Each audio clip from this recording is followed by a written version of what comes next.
Good evening, everybody. I'm James Thomashower, Executive Director of the American Guild of Organists, and it's my great pleasure to welcome you to Leadership 2022, experiencing the new age of volunteer leadership.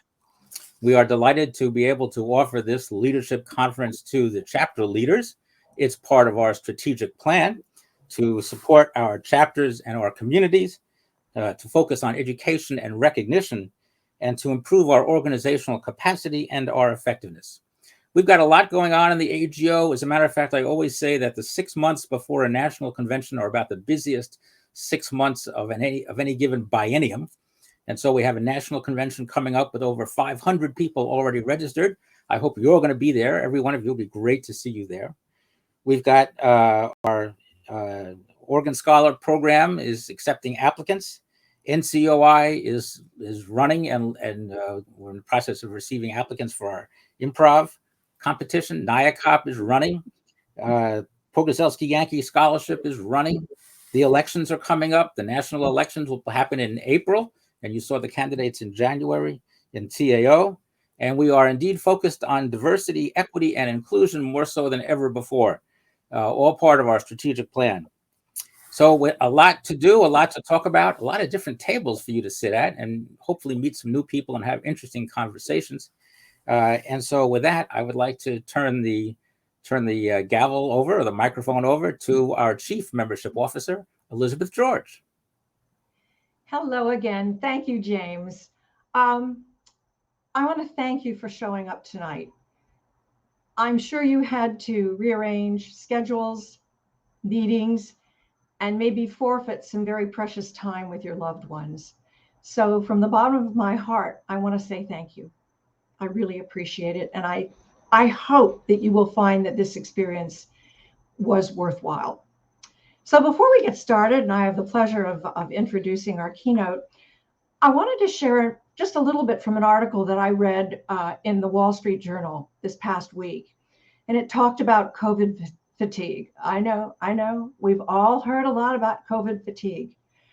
But this clinical psychologist really had some interesting observations. He discussed that intense fear and anger that many of us may have experienced at the onset of the pandemic has now given way to dejection and melancholy whiplash. Brief spurts of hope, appeared as we thought COVID was diminishing. And then as the new variants came up, it started all over again. And so as we approach I hate to say it, the third year of the pandemic, many people feel more depleted and less able to just do daily routines. And let me tell you, I'm one of those people that has problems some days. I really do. And they are calling this resilience fatigue. New term, resilience fatigue. This is what I thought was most interesting. It's like when you're running a marathon and you get to that 18th mile and you're thinking, I don't know if I'm going to get to the finish line. Well, just imagine you are running that marathon, but the finish line keeps moving. That's what you've been experiencing these last 6 months.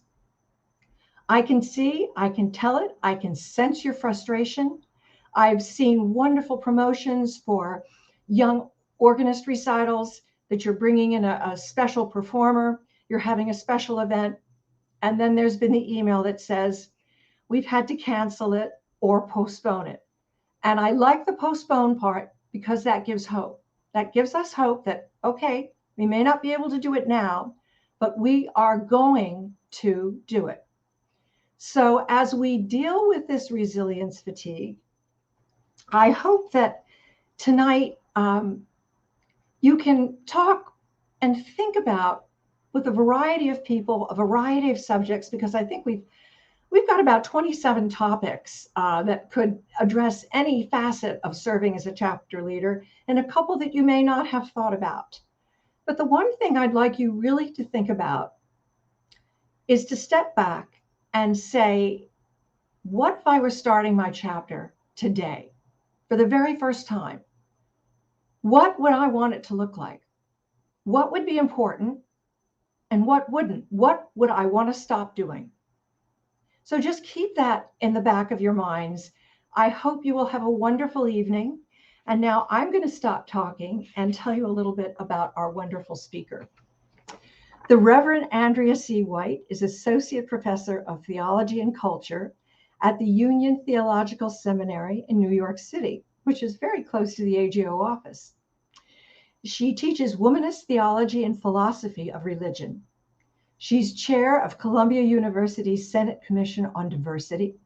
She served as executive director for the Society for the Study of Black Religion and chair of the American Academy of Religion's unit in Black theology. Prior to her appointment at Union, she served on the faculty at Emory University, Candler School of Theology, and in the Department of Women's Gender and Sexual Studies. She holds a PhD from the University of Chicago, a Master of Divinity from Yale Divinity School, and a Bachelor of Arts from Oberlin College. It is my great pleasure to introduce to you the Reverend Dr. Andrea C. White. Thank you. Thank you, Elizabeth. I appreciate that wonderful introduction. And thank you especially for inviting me to speak with you tonight. I really can't go on with my remarks without sharing with you my early childhood relationship to the organ. I grew up in a New York City apartment with characteristically thin walls. And when our neighbors hosted loud parties, their disco music, I know I'm dating myself, blasted through our shared walls and into our apartment late into the night. My dad would fight back in a war of decibels with Widor's Toccata or Bach's Toccata in Fugue in D minor or some other organ masterpiece, and he would always win. The neighbors received the unambiguous message and the disco music would stop. I am a mere violinist, but it is under these circumstances that I grew to love the organ. After serving as a pastor, my husband and I attended a church that permitted the children to come up and sit beside the organ during the organ postlude. In AGO's Year of the Young Organist, I hope every child has an opportunity to be mesmerized by the king of instruments. But I am preaching to the choir, so to speak, and I want to think with you about practicing justice with pipes, pedals, and stops. The first and obvious question is, what does Widor's Toccata or any organ prelude or postlude or the organ at all have to do with justice? Justice, especially racial justice, is a political matter, and music is art, not politics. Well, there might be some comfort in thinking about the autonomy of art or the notion that music transcends the political. In fact, before striking a single note, one is engaged in a political act. There are decisions to be made about what music to play. There are structures in place that will determine who will learn to play. There are parameters set for how much time and space I'm permitted to take up in the worship service. This in turn raises questions about whether such decisions are collaborative or executive. Or, more precisely, does the senior minister trust the organist's area of expertise? Or is there territorialism and disputed authority? I've heard this happens every now and again. Any decision that involves another human being is political. It's just that the politics are not always obvious. We might say that art has an invisible politics. Invisible politics that are always already at work is a little bit like the way colorblindness works. There's a well-meaning assumption that if I remain colorblind, I'm above the fray. I won't offend anyone if I remain apolitical. I don't want to impose limitations on who you are, so I won't see your color. I will deny your race. But color blindness is blind to its own premise. I must work so hard to deny color, it implies there is something objectionable about your color. I may not realize it, but I invoke colorblindness because I see race as a problem. And when I claim to be colorblind, I'm not just denying color, I'm actively replacing your color with whiteness. And in a world that is predominantly white, whiteness is far less objectionable. So it turns out colorblindness is not, in the end, a denial of color. It's actually an implicit claim that I see color as a problem. When I say music and art are politically autonomous, I'm unwittingly suggesting that I see politics as a problem. But what if recognizing the entanglement of art and politics leads me to rethink racial awareness as a resource instead of a problem? What if justice is a life-giving force that makes our music more musical? What if justice requires all the pipes, pedals, and stops? We think that in order to engage in social change, we need to address the problem of race. And race in the US concerns especially anti-Black violence and terror. People of color are victims of woundedness, oppression, and dispossession. But notice that we've quickly reduced the person of color to a problem. What if Blackness, for instance, is not a problem to be solved? What if Blackness is about expanding our sense of what it means to be human? What if Blackness is associated with flourishing rather than victimhood? How would our relationship to justice making change if we no longer treated our fellow humans as victims to be pitied for their oppression? This leads to yet another question. In justice-seeking practices and in our diversity initiatives, we often invoke the language of inclusion. I want to suggest something utterly counterintuitive.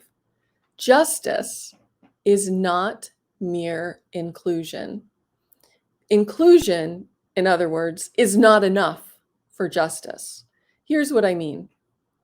We might think that we'll solve the race problem in the US or the race problem in our churches if we just did a better job of including those who are excluded. I have to tell you, I've never met a person who argued that the election of Barack Obama solved the race problem in the US. I've never met a person who said we have uncoupled racial injustice from economic disparities because Oprah Winfrey is rich. I've never seen a church dismantle its all-white space by inviting a person of color to join the choir or by singing a spiritual during Black History Month. I think you see my point. Racial justice is not about simply including individuals into already fraught conditions. It's about dismantling the structures and systems that create the exclusion in the first place. You can't tackle an entire system with Barack and Oprah or Bob or Jane. The problem with strategies of inclusion is they presume there's a dominant space, and in order to be included in the dominant space, one must be recognized and considered legitimate by those who control the space. Why would I ever want to be included in such a context? Inclusion begin to touch on eliminating the borders of our well-guarded spaces. So far, I've said art is political. I've said the politics of justice seeking might be a life-giving force. And I've asked us to expand our sense of humanity to consider flourishing life and not woundedness and victimhood. And I've said injustice is not solved with just inclusion. Well, if that's not enough for a Sunday night opening act, I want to make a slightly more philosophical claim. I want to call on the ineffability of music to do the justice work that I'm asking us to think about. When it comes to race and racial justice and racial consciousness and racial awareness, there's the problem of misrepresentation and underrepresentation and the utter absence of representation. How can music address the representation problem? The question to consider is whether our music is capacious enough, expansive enough to bear up the human experience. As a preacher and a theologian, I am quite familiar with the limitations of language. And I would argue it's the ephemeral quality of music and art forms that are capacious enough to hold the human experience. The religious imagination that music inspires has the ability to get us out of our heads and experience something we can't quite put into words. This ineffability of music means that art defies discourse. Art is a liturgical act. Art is a form of prayer, a petition, a thanksgiving. Art invokes wonder in which all genuine thinking and learning can begin. Wonder, curiosity, and imagination draw us away from the familiar and near to the strange, but in a way that increases our attunement to the world. Wonder is about risk-taking, about holding a place between the everyday and the transcendent. It's about the indeterminacy of another person's experience, but it's about honoring that experience in all its concrete lived reality. 6 days ago, when we entered Black History Month, I was asked, what is the most significant aspect of Black history that you think people should be aware of and why? The hardest part about this question was not identifying just one singular thing. The hardest part was the requirement to answer the question in 2 minutes or less. So here's what I said. There's a bit of a paradox at work in honoring Black history. In narrating Black history, it is inevitable that the stories we tell include stories of Black death.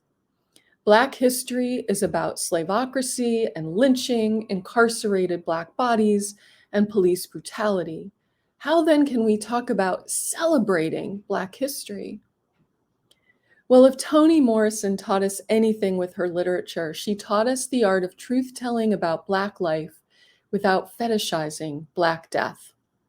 Black history is about Black life. Gathering all the many fragments of Black history to narrate terrorizing events as an act of truth-telling is urgently necessary. Every single one of us lives in the wake of slavocracy. But Black life is not reducible to Black death. Black life is about the art of living. So I would put Black art among the things at the top of my list of what is most significant about Black history. Black art defies discourse. Black art is a liturgical act. Black art is a form of prayer, and Black art draws us near the transcendent. Black art is freedom. Thank you. And thank you, Elizabeth and Molly.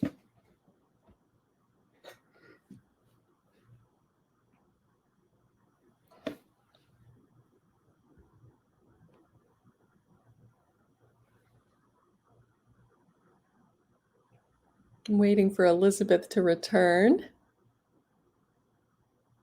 and host our Q&A.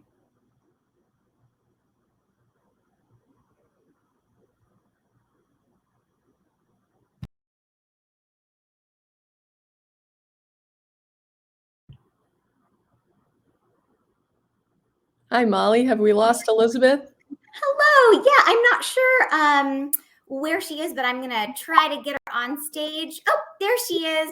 Great. All right. I'm going to disappear. Yep. Great. I can't thank you enough. You can see all the hearts that are raising up. I mean, Thank you. Andrea, thank you so much. Thank you.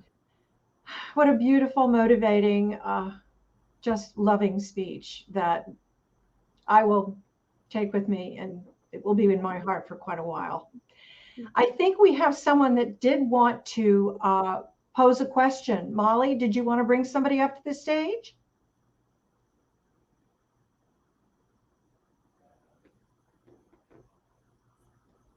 Okay.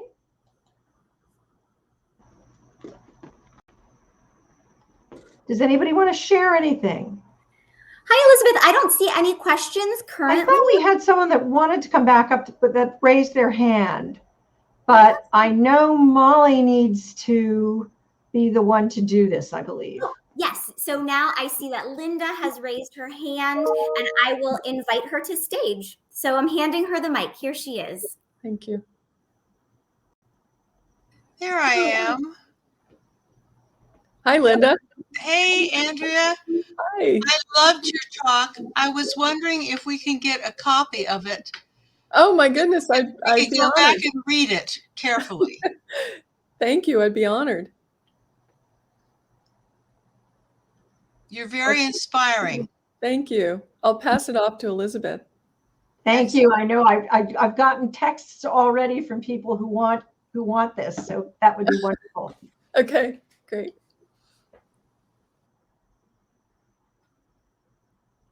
We've got Garrett Martin.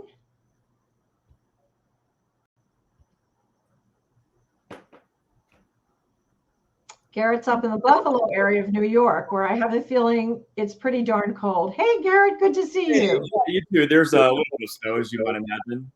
So at our church, we try to tip our hat to honor Black History Month in a meaningful way. But I always wonder, what is the line of appropriation or not? Is us, a predominantly white place and a predominantly white choir, is us honoring that or trying to, are our intentions pure or is it misinterpreted? Yeah, Garrett, thanks for that great question. That question of appropriation is such a hot button topic, and there are a multitude of answers. I'll tell you my own take on that question. My own sense is that, especially when it comes to art, I don't think of art as a commodity to be possessed, and that it is not. It should not be held in a cage, held captive in a cage, but it should be expressed. And we're not going to get very far if we compartmentalize the ways in which music belongs to this group or that group. We need to share our music, and in human history, that's what we've done. I know nothing about the historical context of Bach, and yet here I am appropriating Bach in my nowadays in the privacy of my bedroom with my violin and the door closed, because my daughters are getting better than me at the violin. But my point is that the fear of appropriation should not keep us from making space for music that didn't come from us. And if we don't introduce these different art forms into our spaces, then we don't ever hear anything different. And that's actually more tragic than this policing of boundaries and protecting something for fear of misappropriating or appropriating. So I think the only thing that I would caution us against is the notion of ownership and origin. So as long as we're honoring the ancestors, as they say, and honoring the origins of the music, music is to be expressed, by everyone. It's a human art form. Thank you so much. That's great. I hope that helps, Garrett, but thanks for that great question. It's such a good question. It is a good question. I think we have one. Oh, I see a heart going up there. I think we have one more person that Molly is going to, if Laura wishes to come up to the stage, is going to bring up. Hi, yes. Hi, Laura. Camera. There we go. Hi. Thank you so much for your talk tonight. So on my mind has been, I think it was about 2015 when the Pew Research Center put out this survey of what denominations and religions look like in America according to race. You know, what percentage of each is identifies with which race. Yeah. I'm going to see if I can actually pop that in the chat box. But my question is, we as organists, I think overwhelmingly we work in religious environments. And if our religious environments are already so sorted by race, you know, there's certain church bodies are overwhelmingly Black, are overwhelmingly white. The Hindu community is overwhelmingly Asian. How as organists and how as church workers do we even start to extend a welcome to people of other races when people of other races are so unlikely to walk in the door of our church in the first place? Yeah. Yeah. Well, an organist, I think, like a senior minister, is in a pretty powerful position. A church that has a, let's say, a white pastor and an all-white congregation is unlikely to draw in from persons of color. If you change the person in the pulpit, you're probably going to change the people in the pews. And I would say the same is true with the music. If your music is more expansive, and that's why I talked about this capaciousness to bear up the human experience. If our music is capacious, and I don't mean just token inclusivism, but capacious to hold it all. And obviously that's a huge task. How do you do it all? But if it's an openness to variety and diversity and multiplicity, I think that's extremely powerful. I had a recent experience in my congregation where there was a kind of a soulful beat to it, the organ prelude.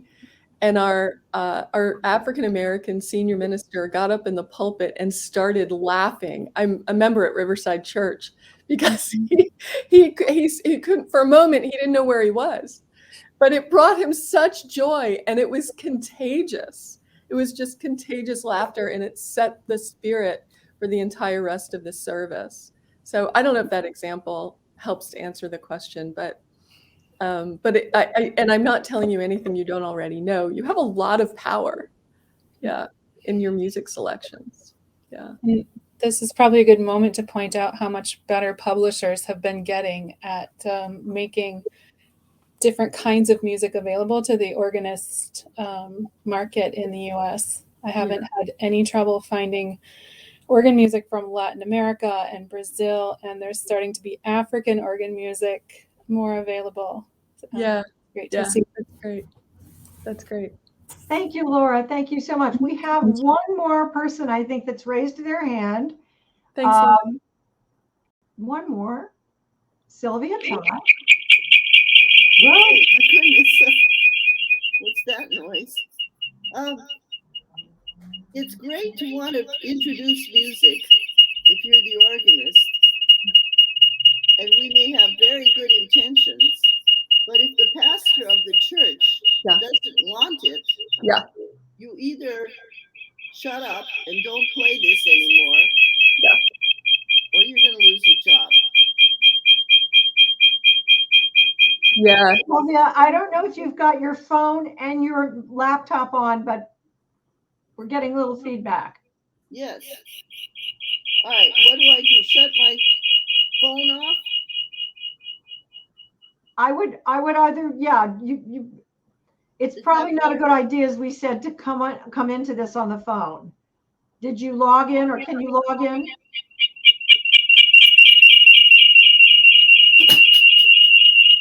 I could address the question, maybe if Sylvia would mute your sound. Okay. I think Molly can help with that. Yeah, there we go. Thanks, Sylvia. Thanks. No, that's a great question. And in fact, I alluded to this very thing. I don't know if it's universally true, but boy, it sure does seem ubiquitous, this notion of the territorialism between the organist and the senior minister, and my own sympathies toward the expertise of the organist and then disputed authority about the place of music and worship. I'm really sympathetic to that plight, and you're also in a vulnerable position. But I also wonder if there's power in numbers, and if there's a way in which questions that an organist may want to raise about the worship experience and what can be played and what can't be played, I wonder if those kinds of questions can be raised by a group and not just leave it to one single person. It's possible that a voice might be heard if it's a louder voice with more people. So yeah, a kind of an activist organizing, but in a gentle way too. I mean, it doesn't need to be antagonistic. It can also be a graceful act. Yeah, Sylvia, it's such a good question, and I'm sympathetic to how complex that is, and there's no easy answer. Thank you, Sylvia. Well, I hate to cut this short because I think we could just sit here and chat with you for the rest of the evening, but I know where to reach you, and I think this might warrant maybe a workshop or a webinar. And I can't thank you enough, Andrea. What a wonderful, wonderful conversation we've had tonight. You've inspired us. You've made us think. You've prompted us to act. So we are so blessed to have had you as our keynote tonight. And thank you so very, very much. Next time, bring your violin. Next time. Okay. Thank you, Elizabeth. Thank you, everyone, for having me. It's been a pleasure. Thank you.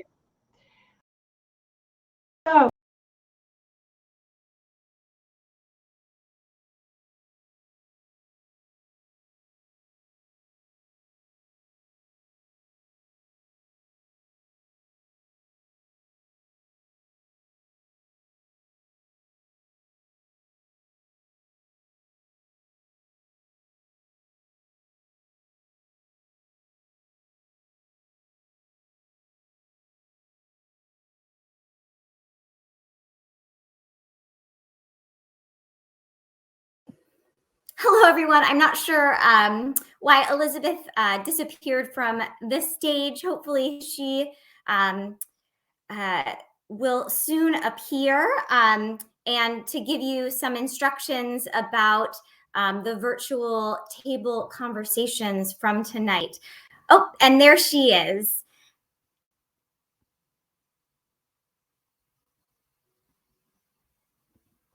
Okay. Molly, do you think they heard any of that?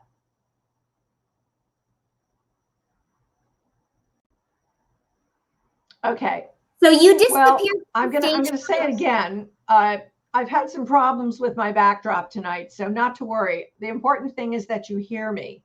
As I was saying, we're going to bring you back into the social lounge, but we want you to bear with us. We're going to have to wait a second while we redo some pages of tables and remove some tables. So don't join a table until we have removed all of the cocktail tables and you see table numbers. Hopefully you heard this. I can see the sound waves going. So Molly, are you comfortable at this point? Do you think we can go ahead?